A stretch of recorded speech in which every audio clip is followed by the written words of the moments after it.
కార్యకర్తలకు సంబంధించి ఇంతవరకు ఒక మాదిరిగా చూసాం. కార్యకర్తలను ఇక్కడ కాదు, కార్యకర్తను ఇంకా గొప్పగా చూసుకునే కార్యక్రమం కూడా జరగాల అని చెప్పి కూడా ఆలోచన.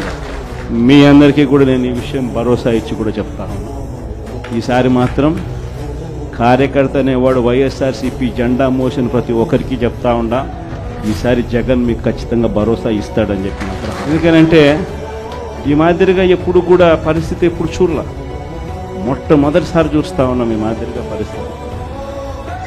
వీళ్ళంతకు వీళ్ళే కొడతా ఉన్నారు, వీళ్ళంతకు వీళ్ళే దొంగ కేసులు పెడతా ఉన్నారు, వీళ్ళంతకు వీళ్ళే మ్యానుఫ్యాక్చర్ చేస్తూ ఉన్నారు కేసులు, వీళ్ళంతకు వీళ్ళే విట్నెస్లు మ్యానుఫ్యాక్చర్ చేస్తూ ఉన్నారు, వీళ్ళంతకు వీళ్ళే కేసులు పెడతా ఉన్నారు.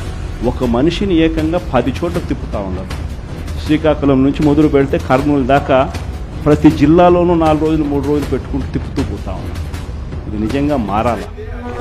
ఈ కళ్ళెదుటే కనిపిస్తూ ఉన్న ఈ కార్యక్రమాలు ఇవన్నీ చూస్తూ ఉన్నప్పుడు మాత్రం నిజంగా మీ అందరికీ నేత్రం ఖచ్చితంగా ఈ భరోసా ఇస్తా, ఖచ్చితంగా